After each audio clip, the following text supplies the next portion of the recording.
పవన్ కళ్యాణ్ ఎప్పుడు రికార్డుల కోసం ప్రయత్నం చేయాలి. Reluctant actor. మా బ్రహ్మానందం గారు చెప్పినట్టుగా నేనేం కోరుకోలే, నేను ఒక యాక్టర్ అవ్వాలని కోరుకోలే, సగటు మనిషిగా బతుకుదామన్న ఒక్క ఆలోచన తప్ప నాలో ఏం లేదు. అలాంటిది నేను పొద్దున ప్రెస్ మీట్లో రత్నం గారి గురించి మాట్లాడాను.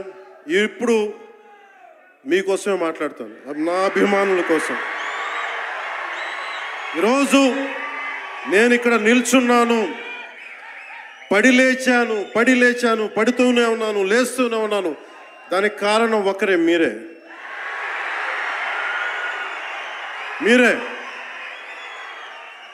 పడిపోయినా, కింద పడ్డా, లేచినా, ఉన్నా, అన్నా నీ వెంట మేము ఉన్నామని. నా దగ్గర ఏమన్నా ఆయుధాలు ఉంటాయా? నా దగ్గర ఏమన్నా గుండాలు ఉంటారా? నా దగ్గర ఎవరు లేరు, గుండెల్లో ఉండే మీరు తప్ప.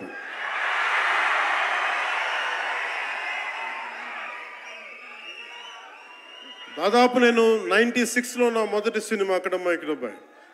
ఇది 2025 అంటే ఆల్మోస్ట్ 29 to 30 years. అంటే దాదాపు 29-30 సంవత్సరాలు నేను చిత్ర పరిశ్రమకి వచ్చి. ఎలా ఉంది అంటే నాకే తెలియదు, అలా కాలం అట్లా అయిపోయింది. కానీ కొంత వయసు పెరిగిందేమో కానీ గుండెల్లో చావు ఇంకా చావాలి, బతికాం. ఇక్కడే సభలో సర్దార్ గబ్బర్ సింగ్ సినిమాకి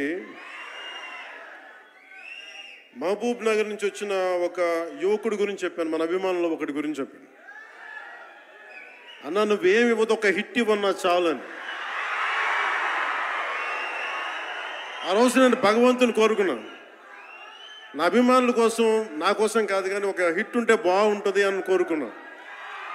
అది హరీష్ శంకర్ గబ్బర్ సింగ్ వల్ల తిరిగి వచ్చింది.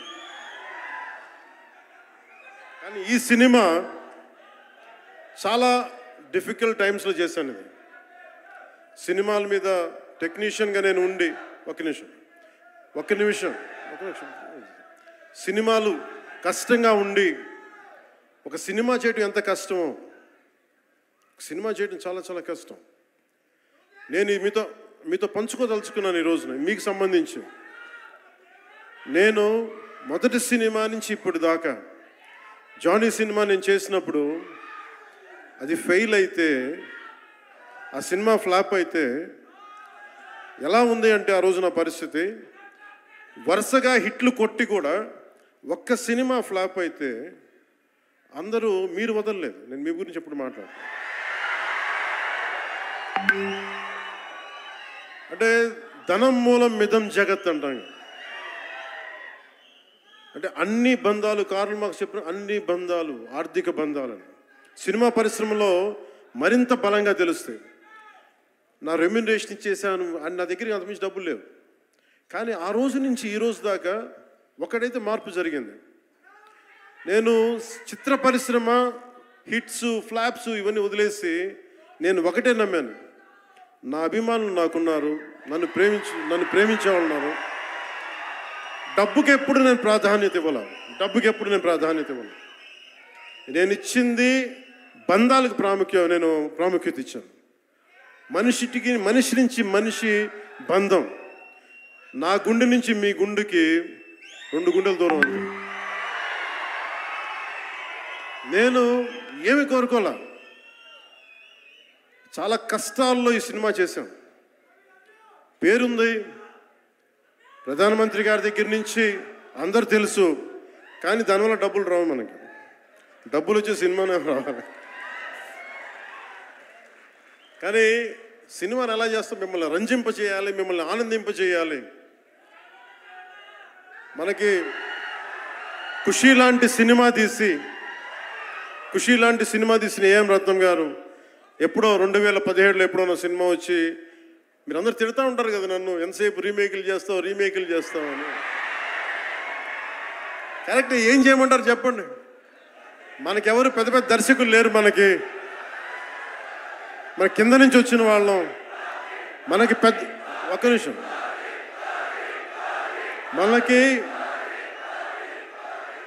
మన సినిమాలని చెప్తున్నా, ఓజీ సంతోషం, ఇది వీరా, ఇది వీరా.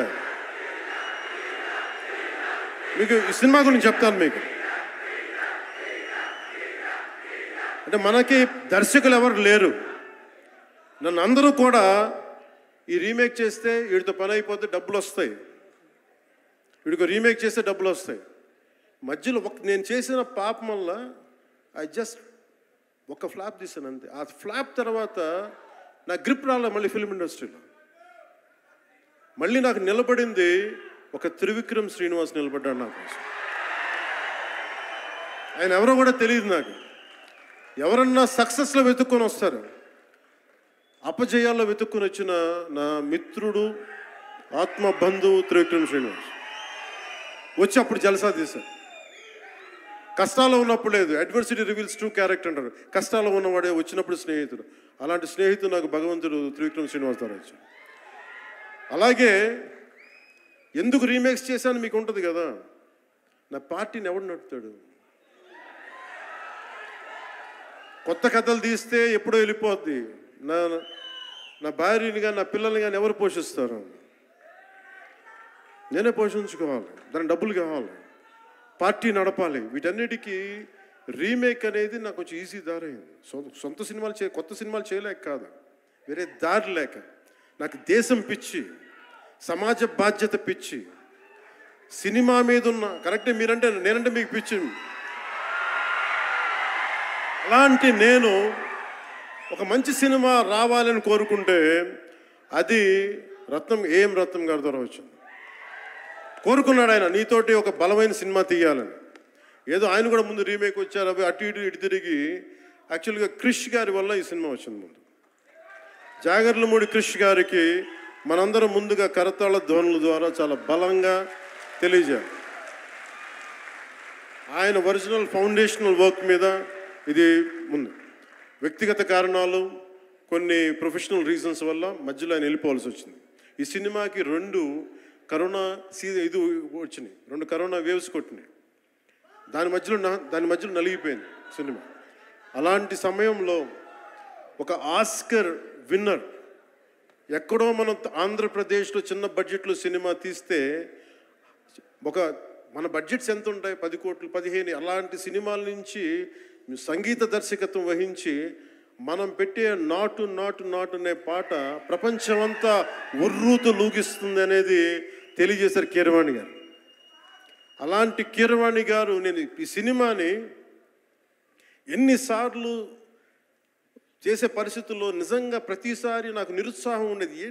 నాకు తెలుస్తూ ఉంటుంది కదా, నిస్పృహ వచ్చినప్పుడల్లా ఆయన ఏదో ఒక ట్రైలర్ రిలీజ్ అయ్యేది, ఆయన మ్యూజిక్ చూస్తే మళ్ళీ ఒక ఉత్సాహం వచ్చేది, ఒక ప్రాణవాయువు నింపేది.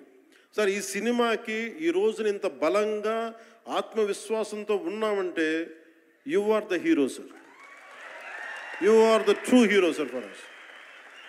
వితౌట్ కీరవాణిజీస్ music this is not Harihara Veeramal. ఈరోజు హరిహర వీరమల్ బలంగా ఉంది అంటే it's only the dedication and the kind of effort he has put into the film is truly commendable and truly admirable, sir. We are truly grateful to you, sir. మధ్యలో వారి నాన్నగారిని కోల్పోయి ఆ సమయంలో కూడా మనస్ఫూర్తిగా ఆయనకి ఆ బ్యాక్గ్రౌండ్ స్కోర్ ఇచ్చినందుకు, సొంత తండ్రిని కోల్పోయి ఇచ్చినందుకు మరోమారు వారికి ప్రత్యేకంగా కీరవాణి గారి టీంకి, కీరవాణి గారి గాయకులకి, వారి రికార్డింగ్ టీంకి, వారి ఇంజనీరింగ్ డిపార్ట్మెంట్కి, ప్రతి ఒక్కరికి నా హృదయపూర్వక ధన్యవాదాలు.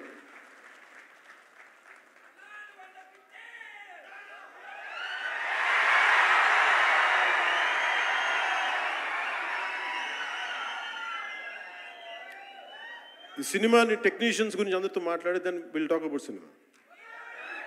జ్యోతి కృష్ణ నాకు ఖుషీ టైం నుంచి లండన్లో చదువుకొని వచ్చాడు, film making course as a director. ఆయన సినిమాని చాలా బాగా హ్యాండిల్ చేశారు. ఎలా ఈ పరిస్థితులు ఎవరు చేయగలరు అనుకుంటా ఆయన స్టెప్ ఇన్ అయ్యి ఒక తండ్రికున్న విజన్కి కొడుకు సారథ్యం వహించి తండ్రి కొడుకుల తాలూకు ఇది ఎఫర్ట్ ఈ సినిమా ఇది. సో మనస్ఫూర్తిగా జ్యోతికృష్ణ గారికి, రత్నం గారికి మరోమారు నా ధన్యవాదాలు చెప్తా ఉన్నాను.